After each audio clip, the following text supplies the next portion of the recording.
Hello everyone, हम पढ़ रहे हैं चैप्टर 6 क्लास 8 से कंबशन एंड फ्लेम।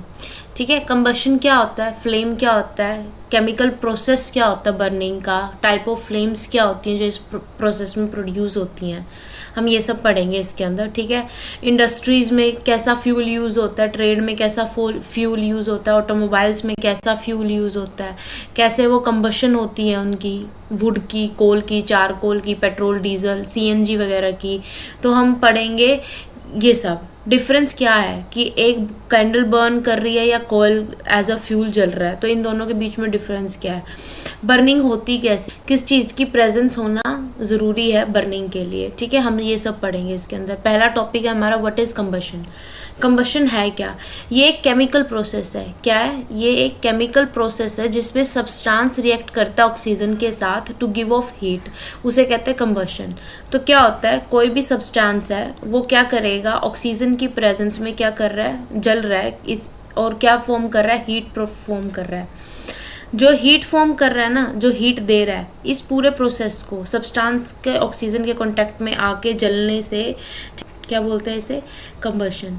जो सब्सटेंस जो होते हैं, जो जलते हैं, जो कंबशन के अंडर जाते हैं, इसे बोलते हैं कंबस्टिबल। तो वो सब्सटेंस कौन से होते हैं जो कंबशन के अंडर आते हैं, कंबस्टिबल सब्सटेंस। ठीक है, या इसे क्या बोलते हैं, फ्यूल भी बोलते हैं इसे, also we call it fuel. ठीक है, तो ये है, हमने अभी मैग्नीशियम की जो रिएक्शन पढ़ी थी पिछले चैप्टर में, मैग्नीशियम प्लस O2 क्या बनाता है, मैग्नीशियम ऑक्साइड। ठीक है, और फ्लेम जो होती है रिबन को, तो फ्लेम प्रोड्यूस होती है। फ्लेम क्या होता है, जो ये वाली आग जो हमें दिखती है ना, वो होती है फ्लेम। ठीक है, फ्लेम प्रोड्यूस होती है। हाँ, तो यहाँ पे मैग्नीशियम क्या है, फ्यूल का काम कर रहा है। ठीक है, और कंबस्टिबल कौन है, मैग्नीशियम है यहाँ पे। ठीक है, हमारे पास दो तरह के प्रोडक्ट होते हैं। ठीक है, एक होता है कंबस्टिबल, कंबस्टिबल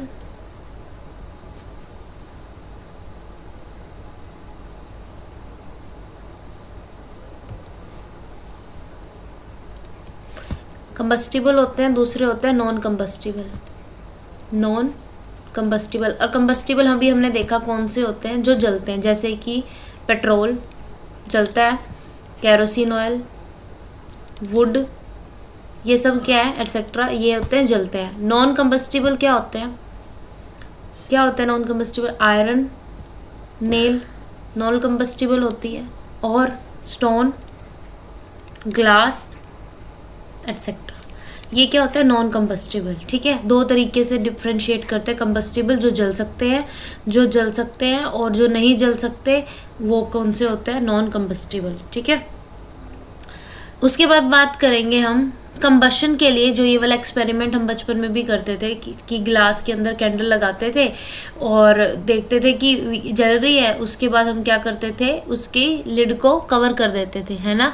तो जब लिड को हम कवर करते हैं तो क्या होता है, यहाँ पे जो फ्लेम है वो बंद हो जाती है। तो इसका मतलब क्या है कि ऑक्सीजन जब मिलनी बंद हो जाती है तो क्या हो जाती है, फ्लेम बंद होती है, कंबशन बंद हो जाती है। तो कंबशन के लिए क्या ज़रूरी है, एयर नेसेसरी है कंबशन के लिए। ठीक है, ये चीज़ हमने यहाँ पे देखी। उसके बाद जैसे सन है, सन क्या है, सन हीट दे रहा है हमें और लाइट दे रहा है, क्या वो कंबस्टिबल है। तो वहाँ पे क्या हो रहा है, यस, उसमें क्या हो रही है, एक न्यूक्लियर रिएक्शन हो रही है। क्या हो रही है, न्यूक्लियर रिएक्शन। न्यूक्लियर रिएक्शन हम आगे पढ़ेंगे, बट जो सन दे रहा है वहाँ पे भी कुछ जल रहा है, कुछ टूट रहा है, कुछ बन रहा है। ठीक है, तो उसे क्या बोलते हैं, न्यूक्लियर रिएक्शन। आपने ये देखा होगा कि फॉरेस्ट फायर में जब क्या होती है, जब फॉरेस्ट में गर्मियों में फायर लगती है, छोटा मतलब ड्राई लीव्स जो होती है वो क्या करती हैं, कैच करती हैं फायर को और पूरे फॉरेस्ट को फॉरेस्ट फायर में कन्वर्ट कर देती हैं। ठीक है, तो क्या होता है यहाँ पे, तो उसका यहाँ पे पता क्या चल रहा है कि इतना डिफ़िकल्ट कंट्रोल करना क्यों है, क्योंकि एक तो ड्राई लीव्स है। ठीक है, टेम्परेचर हाई है, हीट ऑलरेडी बहुत ज़्यादा है, गर्मी हीट बहुत ज़्यादा है। दूसरा क्या है, इग्निशन टेम्परेचर ना बहुत कम होता है। इग्निशन का मतलब होता है इग्नाइट करना, इग्नाइट करने का मतलब होता है ग्लो करना, मतलब किसी चीज़ का जलना। ठीक है, इग्निशन टेम्परेचर जो होता है ना कई चीज़ों का बहुत कम होता है। जितना ज़्यादा लो इग्निशन टेम्परेचर होगा, मतलब मिनिमम इग्निशन टेम्परेचर होगा, उसको उतनी मिनिमम हीट नीड होगी, minimum heat required to combust. जलने के लिए उसे उतनी कम हीट लगेगी, ठीक है। तो इसलिए ये होता है। और दूसरा क्या है, ओपन फील्ड है। दूसरा क्या है, ओपन फील्ड है। ओपन फील्ड है तो क्या है, O2 की प्रेजेंस बहुत ज़्यादा है, ठीक है। फॉरेस्ट है, O2 की प्रेजेंस बहुत ज़्यादा है, तो ये भी चीज़ होती है, ठीक है। एक चीज़ आपने ये भी देखी होगी, केस हमारे पास दिखा रखा है यहाँ पे, कि अगर कोई इंसान जल रहा होता है उसको ना कपड़े में लपेट लेते, ब्लैंकेट में रैप कर लेते। क्यों? क्योंकि जो उसके शरीर पे आग लगी है वो ऑक्सीजन के कांटेक्ट बंद हो जाता है। अगर ऑक्सीजन का कांटेक्ट उसकी आग लगी हुई शरीर से बंद हो जाता है तो वो जो आग लगी होती है वो बुझ जाती है, ठीक है। तो ये हमने पढ़ा। उसके बाद हम पढ़ रहे हैं मैच स्टिक के बारे में, कि मैच स्टिक जो है वो कैसे लाइटन करती है, ठीक है। कैसे वो, देखो एक चीज़ है कि अगर आप एक मैच स्टिक को वुड के ऊपर लगाओगे, वुड पीस के ऊपर लगाओ, क्या वो लकड़ी जलेगी? नहीं जलेगी। लेकिन कैरोसिन ऑयल के पास सिर्फ आप एक मैच स्टिक को लेके जाओगे, क्या वो जलेगी? यस। तो ये एक चीज़ है। तो ये चीज़ क्या है कि उसका इग्निशन टेम्परेचर, कैरोसिन ऑयल का इग्निशन टेम्परेचर बहुत कम होता है, ठीक है।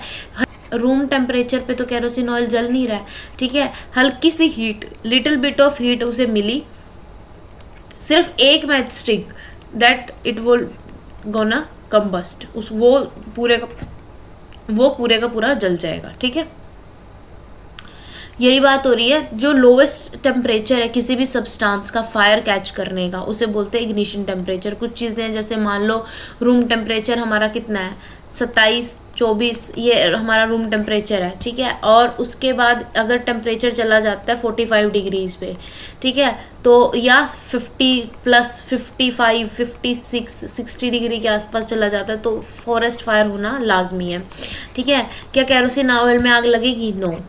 लेकिन उसके पास अगर तुम एक मैच स्टिक लेके जाओगे, क्या आग लग जाएगी? बिल्कुल लग जाएगी। क्यों? उसका टेम्परेचर क्या है, उसका जो टेम्परेचर है उसको उसके जो वेपर्स का टेम्परेचर है, वेपर्स का जो इग्निशन टेम्परेचर है उसको मैच कर जाता है। कौन? Match stick. एक चीज़ आपने नोटिस की होगी, कई बार पेट्रोल पंप्स पे लिखा होता है डोंट स्मोक या कुछ भी, या आपने वो वीडियो देखी होगी जिसके ऊपर एक टैंक होता है, पेट्रोल का टैंक होता है या डीजल का, उसके ऊपर एक बंदा बैठा होता है, उसका सिर्फ फ़ोन रिंग करता है, और फ़ोन रिंग करने से जो हीट प्रोड्यूस होती है ना, बैटरी में जो हीट होती है, उससे ही पूरा का पूरा ब्लास्ट हो जाता है। तो उसका क्योंकि वो क्या है ना, कहीं ने क्या है कि उसमें वेपर्स होते हैं, जो भी चीज़ ये कंबस्टिबल है ना, जितना भी पेट्रोल डीजल, आपको पता है ना, ये उड़ता है। अगर ओपनली छोड़ दिया जाए तो ये उड़ जाता है। तो इसका मतलब क्या है कि इसका जो वेपर्स है वो हवा में आ जाते हैं, ठीक है। और हवा में वेपर्स आते हैं, उनको हल्की सी हीट मिलती है, वो पूरा जला देते हैं, ठीक है। ये होता है। अब इन्होंने बात की मैच स्टिक कैसे काम करती है, ठीक है। मैच स्टिक क्या है, मैच स्टिक एक small piece of pine wood का लेते हैं, जिसके जो सल्फर में डिप करते थे। पहले बनती थी ऐसे मैच स्टिक, फिर कैसे बनने लगी मैच स्टिक, पोटेशियम क्लोराइड, ऐसे देखो, एंटीमनी ट्राइसल्फाइड, 3 चीज़ें हैं, antimony trisulphide plus potassium chloride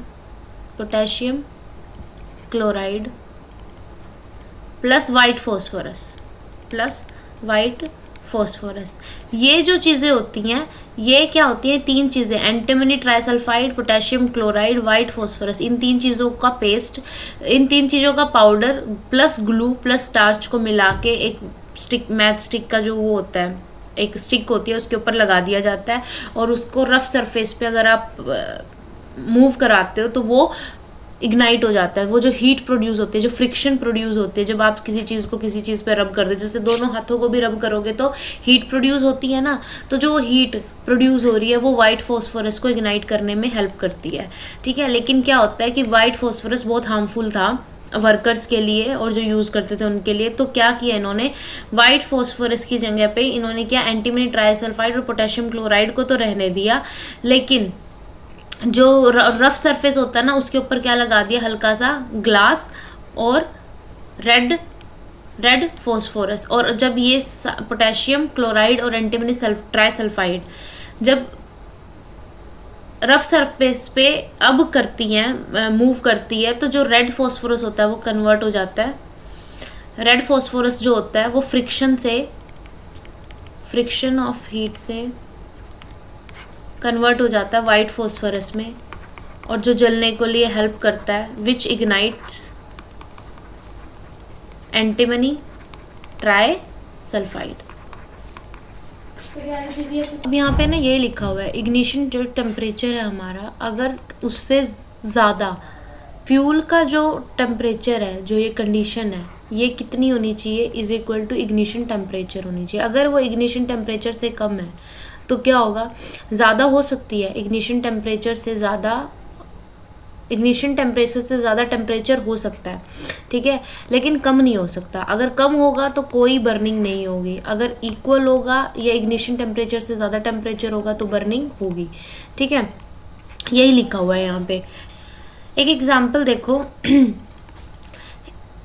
if you continue heating a cup, एक कप को अगर आप हीट करते रहो जिसके अंदर पानी है, ठीक है, और तो वो कप जलेगा और पानी बॉयल होगा? नहीं, वो कप नहीं जलेगा और पानी बॉयल होगा। क्यों? क्या होता है यहाँ पे, जो हीट है वो कहाँ ट्रांसफॉर्म होती है, वो वाटर के अंदर ट्रांसफर हो जाती है, ठीक है। जो तो इग्निशन टेम्परेचर है यहाँ पे, वहाँ कप का, वहाँ तक वो पहुँच ही नहीं पाता है टेम्परेचर, ठीक है। तो इग्निशन टेम्परेचर चेंज हो जाता है under the pressure of water. तो दो चीज़ें देखो, इग्निशन जो हमारी फायर है या कंबशन है, ठीक है, कंबशन ऑफ फ्यूल किस किस चीज़ पे, टेम्परेचर पे डिपेंड करता है, आई मीन इग्निशन टेम्परेचर पे डिपेंड करता है। दूसरा, it can also change with pressure, मतलब इग्निशन टेम्परेचर जो है आपका वो प्रेशर के साथ चेंज हो सकता है, ठीक है, जैसे ये इस केस में हुआ है, ठीक है। तो इस केस में क्या है कि पेपर बर्न नहीं होता, ठीक है, और पानी गर्म हो जाता है।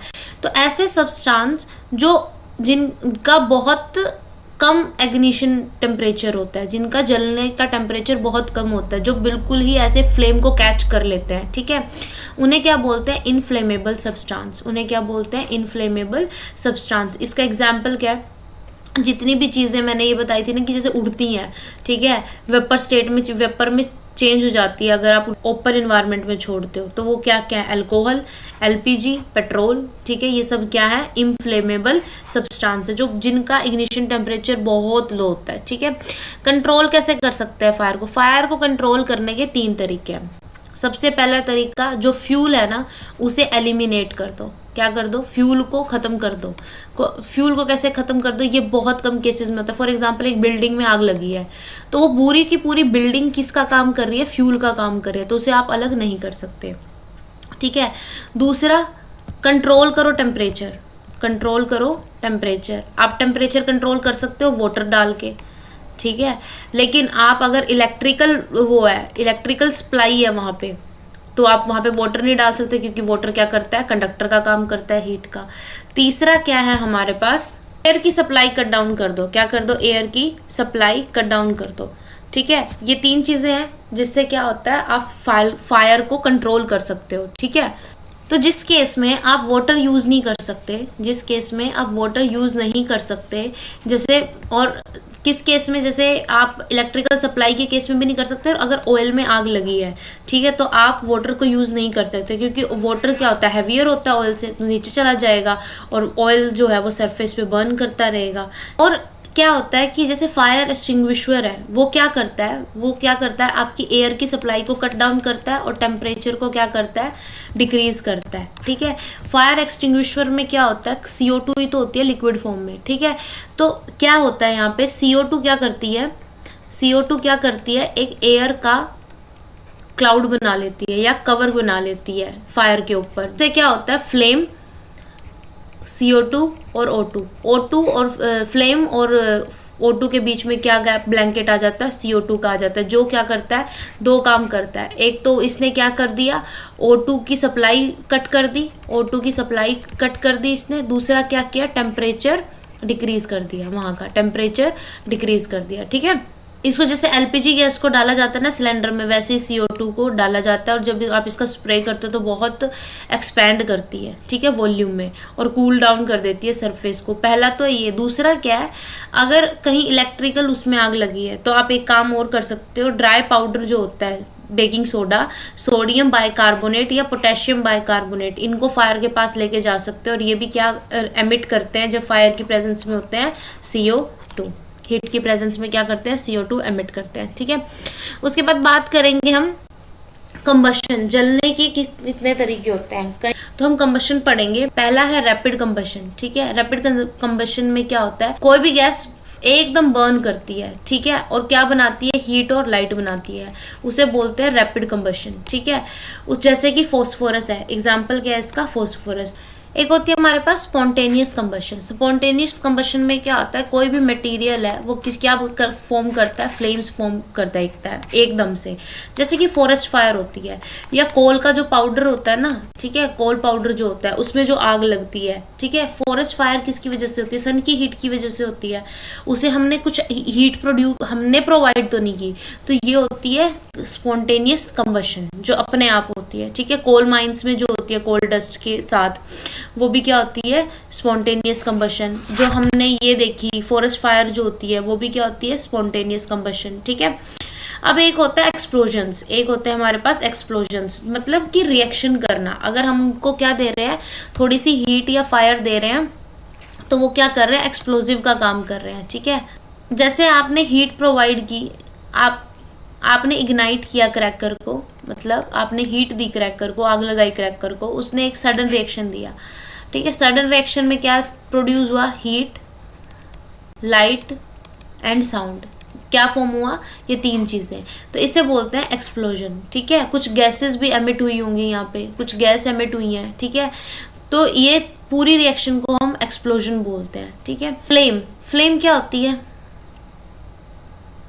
एलपीजी की फ्लेम जो होती है, कैंडल की जो फ्लेम होती है, ठीक है, इनमें कलर्स भी होते हैं, है ना।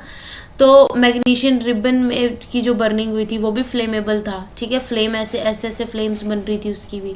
तो फ्लेम क्या फॉर्म, किस तरीके की फ्लेम होती है, क्या होता है फ्लेम को एक्सप्लेन कैसे करेंगे हम। Now we will study about structure of flame. Structure of flame में हम देखेंगे luminous zone and non luminous zone, ठीक है। ल्यूमिनियस जोन होता है, मान लो ये फ्लेम है, ठीक है, यहाँ पे जो जोन होता है ये होता है ल्यूमिनियस जोन, और ये वाला जो जोन होता है this is non luminous zone, ठीक है। इतनी बात।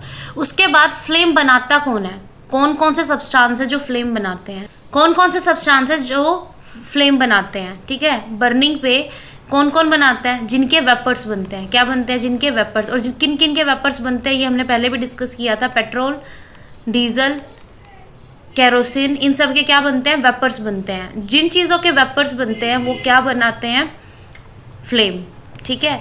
जैसे हम चारकोल को बर्न करते हैं, चारकोल क्या इवेपोरेट होता है या वेपर बनाता है, नहीं, तो इसकी फ्लेम बनती नहीं है, ठीक है, इसकी फ्लेम नहीं बनती है। तो वही चीज़ है, जिसके वेपर बनेंगे वो क्या बनाएगा, फ्लेम, और जिसके वेपर नहीं बनेंगे वो क्या, फ्लेम नहीं बनाएगा, ठीक है। तो एक्टिविटी दिखाई है ल्यूमिनियस जोन और non luminous zone. Luminous zone पे जब आपने ग्लास प्लेट को लगा के देखा तो वो क्या हो जाती है, ब्लैक हो जाती है, ठीक है। या आपने कभी देखा होगा जब आप फ्लेम के ऊपर कुछ चीज़ रखते हो तो ब्लैक ब्लैक होने लग जाता है, ठीक है। ये जो ब्लैक ब्लैक पोर्शन है ये है क्या, ये है अनबर्न्ड कार्बन पार्टिकल्स। क्या है, अनबर्न्ड कार्बन पार्टिकल्स जो डिपॉजिट हो जाते हैं एक सब्सटेंस के ऊपर, एक प्लेट के ऊपर। आप ग्लास की प्लेट ले लो, स्टील की प्लेट ले लो, उसके ऊपर, या स्पैचुलास पे भी करते हैं जैसे लैब में हम काम, तो स्पैचुला ब्लैक हो जाते हैं, तो वहाँ पे क्या प्रेजेंट है, अनबर्न्ड कार्बन जो पार्टिकल्स हैं वो प्रेजेंट होते हैं। दूसरा क्या होता है, अब नॉन ल्यूमिनियस जोन में अगर आप किसी भी चीज़ को रखते हो, ठीक है, जो ये वाला जोन है, जो बीच वाला जोन है, इस पे अगर आप कुछ रखते हो, जैसे यहाँ पे इन्होंने वायर रखी है, तो ये वायर किस कलर की हो जाती है, रेड कलर की। किस कलर की हो जाती है, रेड कलर की। तो इससे क्या पता चल रहा है, इससे पता चल रहा है कि जो नॉन ल्यूमिनियस जोन है वो क्या होता है, हाई टेम्परेचर का होता है। क्या होता है, हाई टेम्परेचर का होता है। अब पढ़ेंगे हम स्ट्रक्चर, ठीक है। तो ये देखो, डिफरेंट कैंडल के जोन्स होते हैं। जो हॉटेस्ट पार्ट होता है वो होता है रेड वाला, ठीक है, आउटर जोन, जो कंप्लीटली कंबस्टिबल होता है, जो पूरा जल रहा होता है, वो ब्लू कलर की जो दिखती है आपको फ्लेम, वो होती है कंप्लीट कंबशन के बाद जो फ्लेम आती है दैट्स द हॉटेस्ट पार्ट। उसके बाद वाला होता है मॉडरेट पार्ट, ठीक है। उसके बाद लीस्ट हॉट होता है जो ट्विक के पास वाला, ठीक है, जो ट्विक के पास वाला जो पार्ट होता है वो होता है लीस्ट हॉट। और वो जो मिडल जोन होता है उसमें कंबशन क्या होती है, पार्शियल होती है। कंबशन कैसी होती है, पार्शियल होती है। और जो इनर मोस्ट पार्ट होता है उसमें कंबशन क्या होती है, बहुत कम होती है। और ब्लैक कलर के जो पार्टिकल्स बनते हैं, ठीक है, वो कहाँ बनते हैं, इस वाले जोन में। अगर आप प्लेट को यहाँ रखोगे तो ये ट्विक के पास होगा।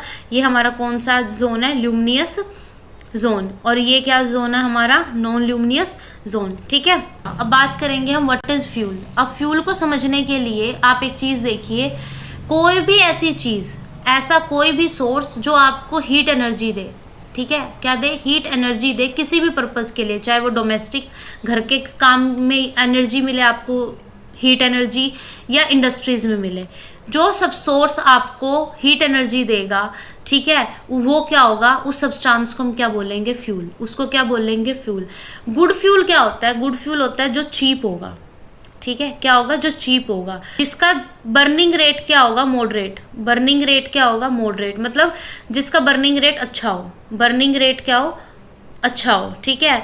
जो large amount of heat produce करेगा, large amount of heat produce करेगा। ये सब क्या है, एक अच्छे फ्यूल की पहचान है। क्या क्या, चीप हो, बर्निंग रेट अच्छा हो, large amount of heat produce करे, और तीसरा क्या है कि रेजिड्यू ना छोड़े। रेजिड्यू ना छोड़े कहने का मतलब है कि वो प्रोडक्ट्स ना छोड़े कि मतलब आधा जल गया और आधा रह गया, ठीक है। अनडिजायरेबल सब्सटेंसेस को पीछे से ना छोड़ के जाए, ठीक है, as a by product of heat. ऐसा कोई फ्यूल नहीं है जिसको हम क्या कह सके कि भाई ये आइडियल फ्यूल है, ठीक है। We should look for a fuel जो ज़्यादातर आपकी रिक्वायरमेंट्स पूरी कर रहा हो, ठीक है। आप अपनी रिक्वायरमेंट के हिसाब से देख सकते हैं कि आपको कौन सा फ्यूल यूज़ करना है, ठीक है। फ्यूल एफिशिएंसी, फ्यूल एफिशिएंसी किस चीज़ के बारे में बात करती है, एक जो अमाउंट ऑफ हीट प्रोड्यूस होती है, ठीक है, जब कोई भी सब्सटेंस कंप्लीट कंबशन करता है। जब हम बात करते हैं 1 किलो सब्सटेंस की, जब 1 किलो सब्सटेंस की एज अ फ्यूल जो काम कर रहा है उसकी जब बात कर रहे हैं, वो कितनी amount of heat energy produce कर रहा है पर केजी, वो उसकी एक calorific value. For example 1 kilo wood लेंगे हम, ठीक है, 1 किलो हम कोक लेंगे, मतलब कोल लेंगे, ठीक है। अब इनको हम बर्न करके देखेंगे, 1 किलो ये लेंगे, 1 किलो ये लेंगे, किसने ज़्यादा हीट प्रोड्यूस की, वो उसकी क्लैरिफिक वैल्यू है। उसकी क्या है, वो कैलोरीफिक वैल्यू, ठीक है। क्लैरिफिक वैल्यू को आप किस तरीके से लिखते हो, किलोजूल, किलोजूल पर केजी, किलोजूल, क्योंकि फॉर्मूला क्या है, अमाउंट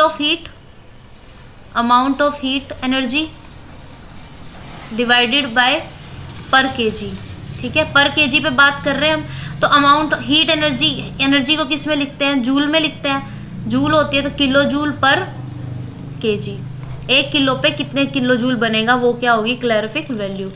क्या है ये क्लैरिफिक वैल्यू की, कैलोरीफिक वैल्यू की यूनिट, ठीक है। अमाउंट ऑफ हीट एनर्जी पर केजी जो आएगा वो क्या बनेगा, किलो जूल पर केजी, ठीक है।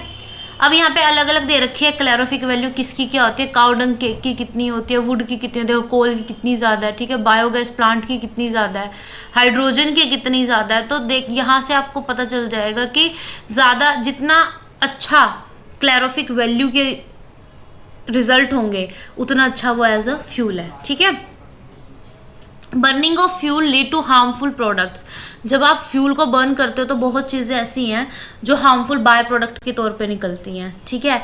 तो वो क्या क्या है ये पढ़ेंगे। जब आप इंक्रीज कर रहे हो फ्यूल की कंजप्शन तो हार्मफुल इफेक्ट हो रहा है, क्योंकि हमने देखा था फ्यूल जो है वो क्या कर रहा है, किसका, फॉसिल फ्यूल किसका कॉज कर रहा है, पोल्यूशन का। एयर पोल्यूशन का सबसे बड़ा सोर्स है फॉसिल फ्यूल्स की कंबशन, ठीक है। तो पहला क्या है, carbon fuels like wood, coal, petroleum release unburned carbon particles, ठीक है। ये अनबर्न्ड कार्बन पार्टिकल्स को रिलीज करते हैं, किसके लिए डेंजरस होते हैं, वो पोल्यूटेंट्स ब्रीदिंग के लिए, रेस्पिरेटरी सिस्टम के लिए हार्मफुल होते हैं, तो उससे बीमारियां होती है अस्थमा टाइप की, ठीक है, जो ब्रीदिंग प्रॉब्लम्स क्रिएट करता है। सेकंड है इनकम्प्लीट कंबशन होता है इन फ्यूल का, जिससे क्या निकलती है, कार्बन मोनोऑक्साइड गैस। क्या निकलती है, कंप्लीट कंबशन पे CO2 निकलता है, लेकिन पार्शियल कंबशन पे क्या निकलता है, इनकम्प्लीट कंबशन पे कार्बन मोनोऑक्साइड, जो कि एक पॉइजनस गैस है, ठीक है।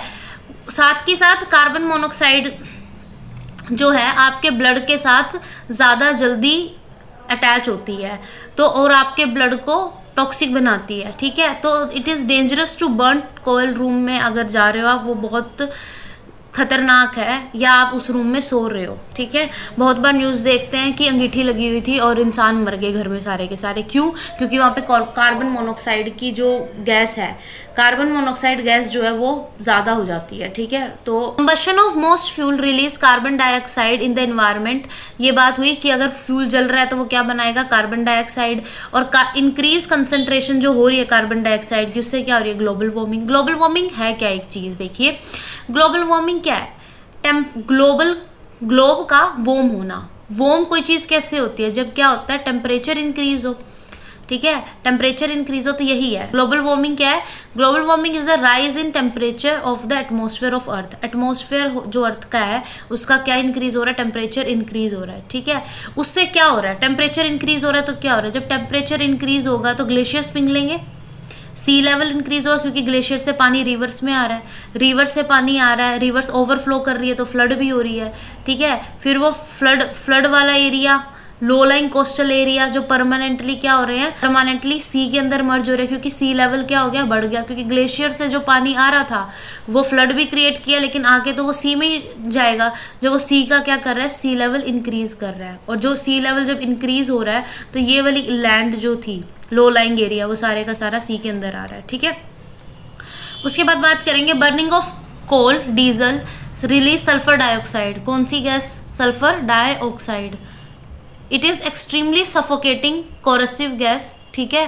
पेट्रोल इंजन जो होता है वो गैशियस ऑक्साइड्स तो निकालता है, जैसे डीजल क्या निकालता है सबसे ज़्यादा, SO2, और कोल भी SO2, CO2, CO ये निकालता है, लेकिन पेट्रोल जो है वो कौन कौन से ऑक्साइड्स निकालता है, वो नाइट्रोजन ऑक्साइड ज़्यादा निकालता है। Oxides of sulphur and nitrogen जब रेन वाटर के साथ आते हैं, ठीक है, तो उसे बोलते हैं हम एसिड रेन। तो एसिड रेन क्या होती है, oxides of sulphur plus nitrogen plus rain water क्या कोज करते हैं, एसिड रेन, ठीक है।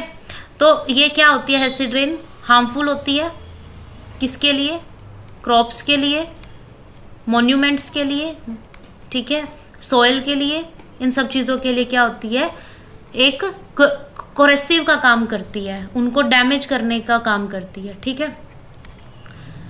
पेट्रोल डीजल का यूज़ करना ऑटोमोबाइल्स में आजकल रिप्लेस कर रहे हैं हम CNG से, ठीक है, because CNG produce a harmful product is very less amount. क्यों, क्योंकि CNG लेस अमाउंट में प्रोड्यूस कर रही है बाय प्रोडक्ट्स, ठीक है। CNG इज़ क्लीनर फ्यूल, ये हम पढ़ चुके थे पहले भी कि हमने पढ़ा था CNG क्लीनर फ्यूल है कि नहीं, लेकिन मैं फिर दोबारा बोलूँगी, you have to check out CNG is a clear fuel और नॉट, ठीक है। वो मेरे को नहीं पता आपने देखा था कि नहीं, पढ़ा था कि नहीं कि CNG is a clear fuel और not, it's not a clear fuel. 0.2% का मार्जिन मुश्किल से आता है पोल्यूटेंट रिलीज करने में, ठीक है। अब ये देखिए यहाँ पे बात कर रखी है कि डिफोरेस्टेशन की। डिफोरेस्टेशन क्या होता है, डी का मतलब क्या होता है, फोरेस्टेशन का रिडक्शन होना, ठीक है। Cutting of trees lead to deforestation, ठीक है। ये हार्मफुल है एनवायरनमेंट के लिए, ऑब्वियसली जो प्रोवाइड कर रहा है फॉरेस्ट आपको CO2 को कंज्यूम करके O2 को बाहर निकाल रहा है, ठीक है। ऊपर से आपकी सोयल को एंकर कर रहा है, सोयल एंकरिंग कर रहा है, जिससे आपका सोयल पोल्यूशन ना हो, वाटर टेबल सही रहे। तो डिफोरेस्टेशन क्या कोज करेगी, ये सब चीज़ें जैसे ग्लोबल वार्मिंग वगैरह भी इसी वजह से भी बढ़ रही हैं, क्योंकि डिफोरेस्टेशन भी इंक्रीज़ हो रहा है, ठीक है। डिफोरेस्टेशन तो इंक्रीज़ हो रहा है, साथ के साथ फॉसिल फ्यूल का यूज़ जो है वो ज़्यादा है, okay. So this is all about this chapter. अगर कोई प्रॉब्लम हो तो let me know in the comment sections, and exercise करके देख लेना आप लोग एक बार, ओके।